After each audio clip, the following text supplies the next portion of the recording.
Welcome to Pick Up and Deliver, the podcast where I pick up my audio recorder as I head out for a walk and deliver an episode to you while I stroll around. I'm Brendan Riley.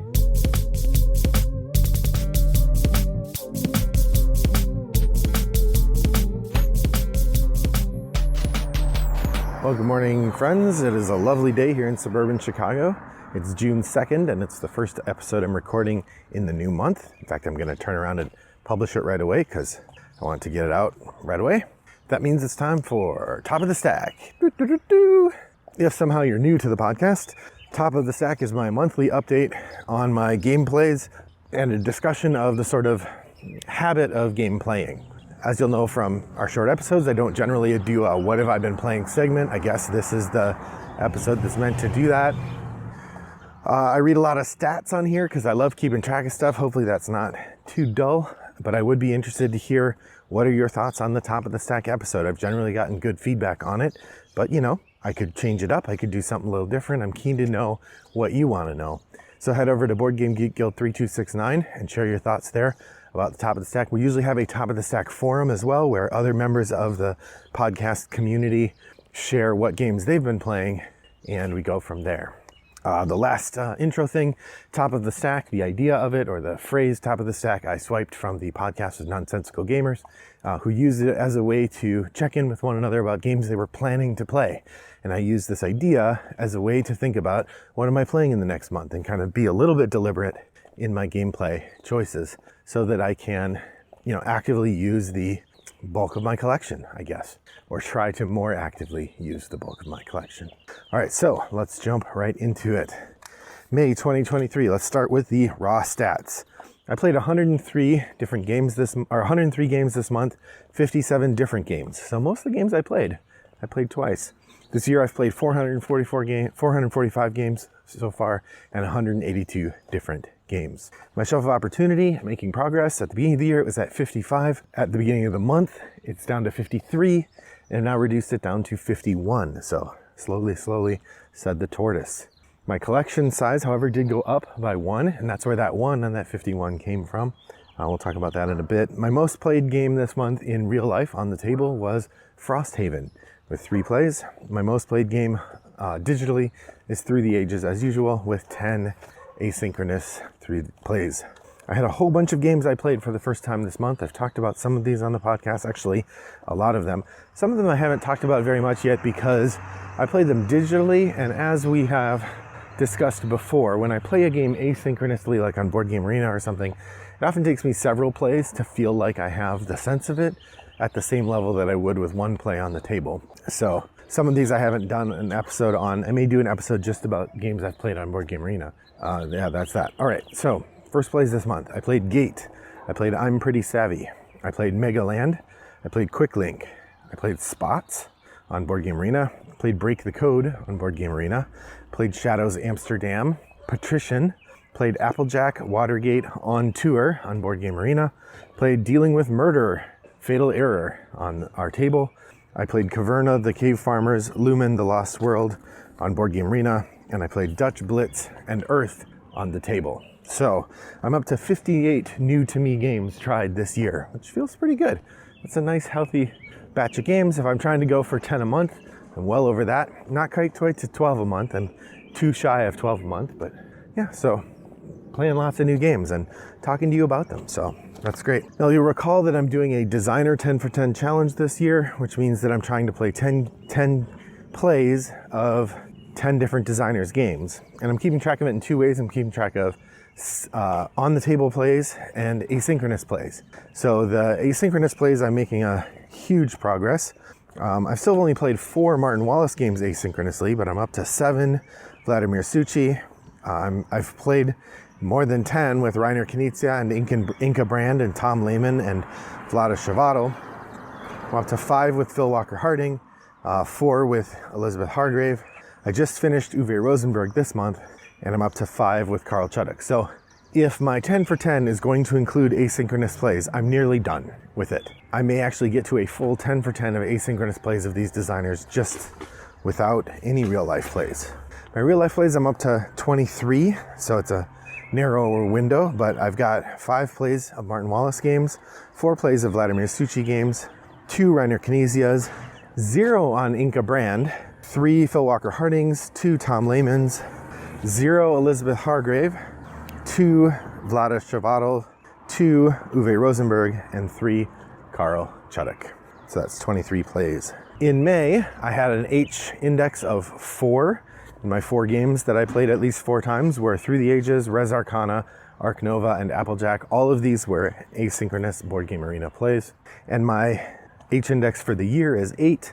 And this is Through the Ages, My City, Res Arcana, Gaia Project, Age of Civilization, Frosthaven, Watainai, and Rajas of the Ganges. So it's been a productive and interesting month for gameplays. I did not try any new expansions this month, so that was a bit of a bummer, but I did dust off 5 different games this month. These are, remember, dusting off a game is one where you played a game that's that you haven't played for a year or more. And that was The Adventures, The Temple of Shock, Forbidden Sky, Gravwell, Escape from the Ninth Dimension, Cafe Chaos, and Pulsar 2849. So lots of good plays this month. I'd say that, Pulsar was a highlight for me. Gravwell was a delight to return to. I was reminded how, Forbidden Sky is not my favorite of the Forbidden series, but I had a good time. All right, on to the 52 game challenge. As you recall, the 52 game challenge is a list of, you guessed it, 52 different interesting activities to do, or interesting prompts to try to fulfill by playing different games. And the goal is to fulfill 1 a week for the year.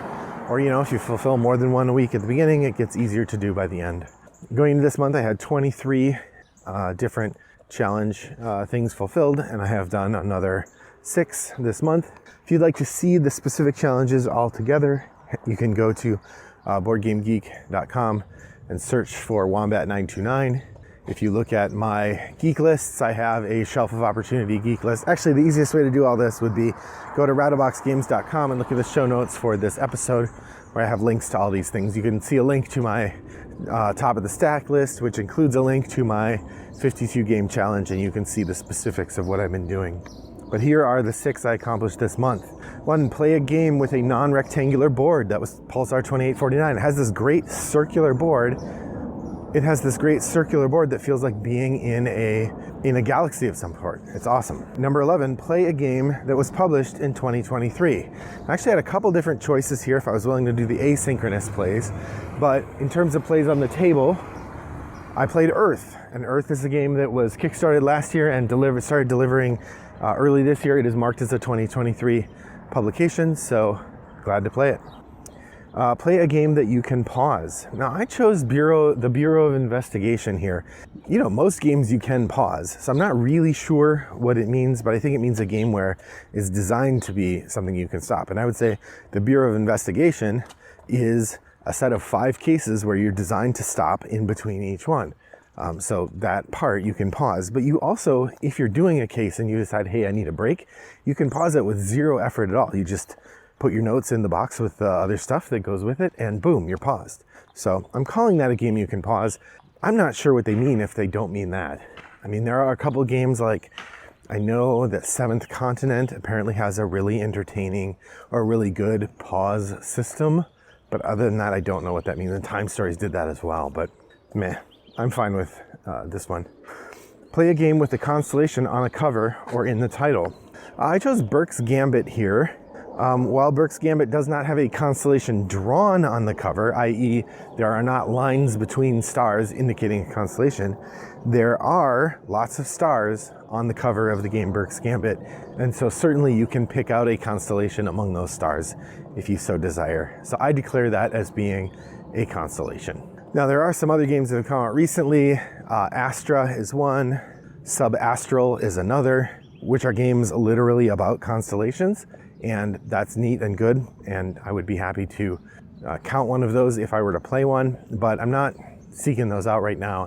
Play a game set in the decade you were born in. You'll have trouble guessing this from my youthful demeanor, but I was born in the 1970s, firmly a kid of the late Gen X period, so Watergate would definitely be a game that fits.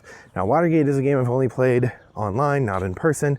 Nonetheless, it fits the decade really well, so I decided to go with it. And finally, play a game with maps. What better game with maps is there than Cartographers. I would say none. There's none better games.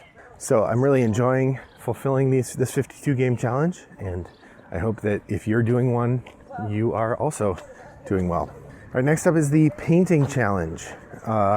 In May, I had set a painting goal of finishing the starting class models for Frosthaven and starting the miniatures from Cerebria.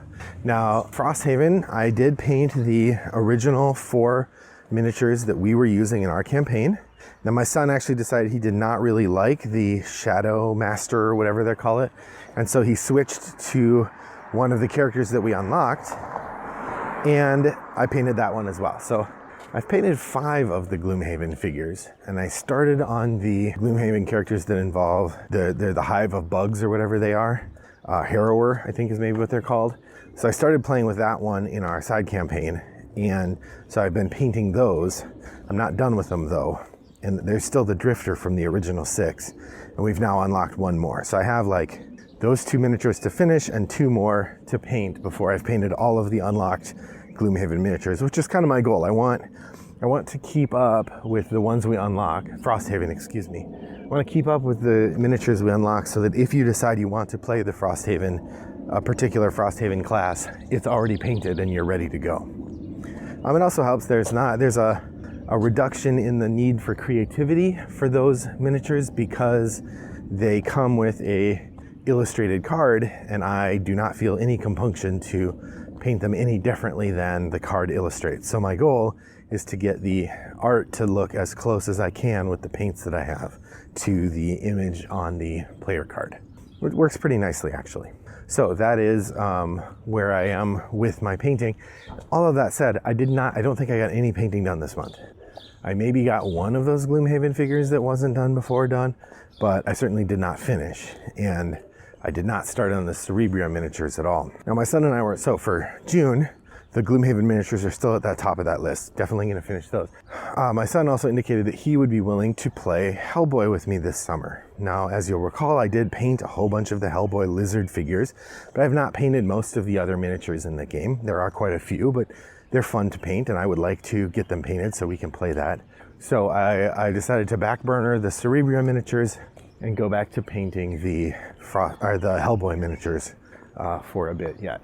The nice thing about those is because they tend to come in groups, they're a little faster to paint because when you're painting a group, you know, like when I'm painting a bunch of Nazis, they all have the same colored pants. So I can paint 5 of them at once, paint their pants and then their shirt. And the decision space is a little cleaner. So my June painting goal is going to be Gloomhaven and then as many of the Hellboy miniatures as I can get done. All right, next up we've got games I played to remove from my shelf and games that got added to my shelf. So, as I mentioned, my collection size went up one this month, which means I added 1 game to my shelf of opportunity.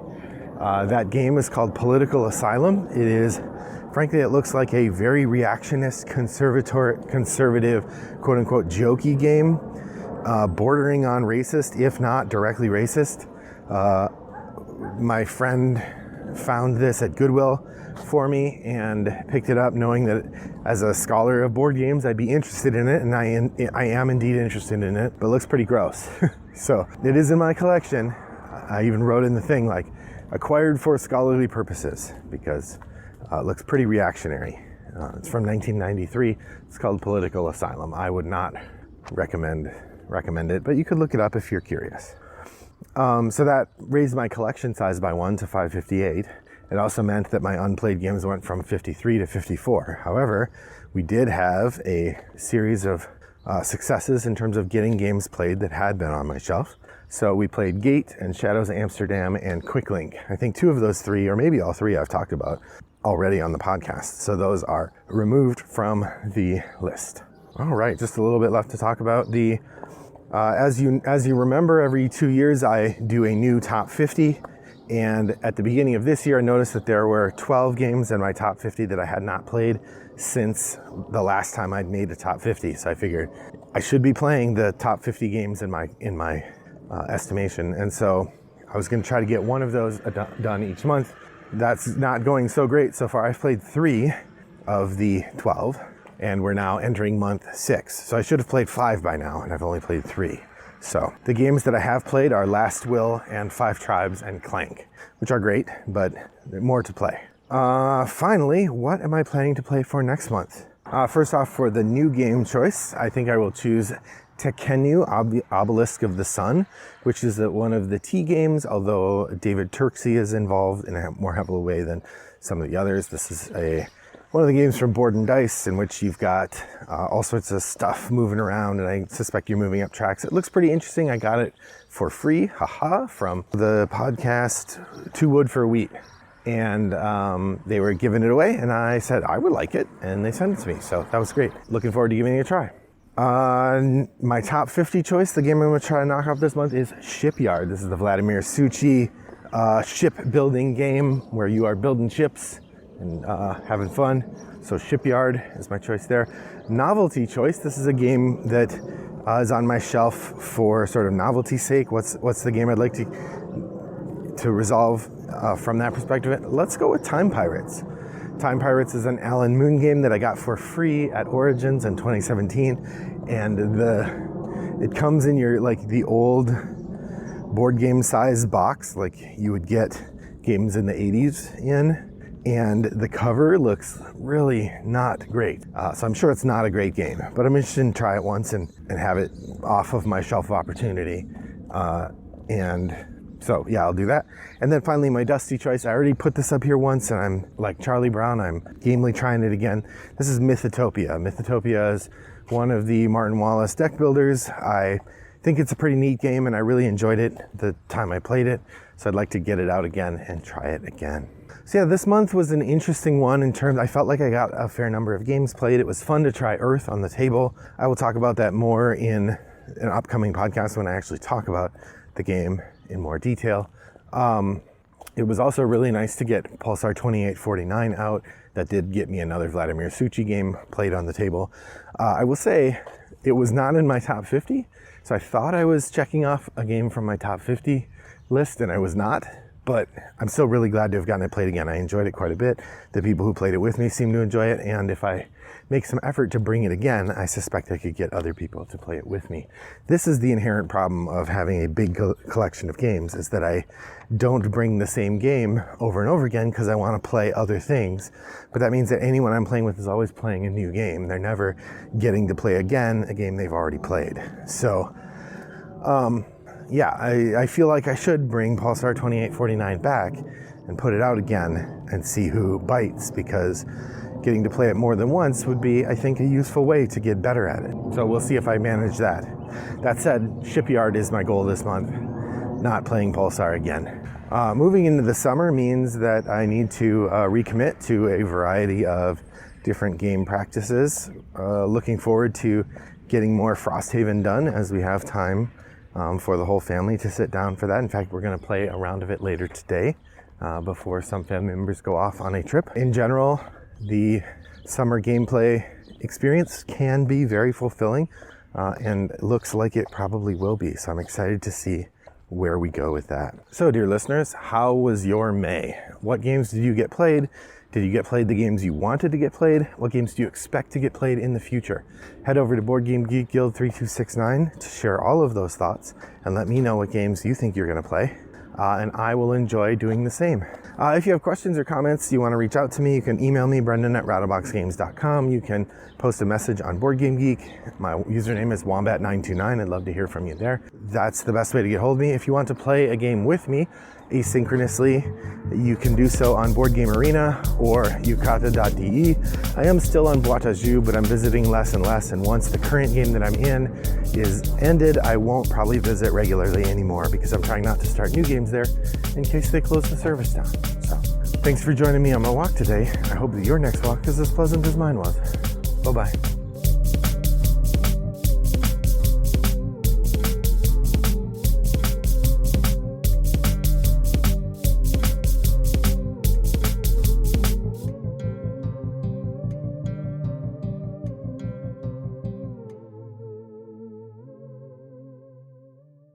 Brought to you by Rattlebox Games.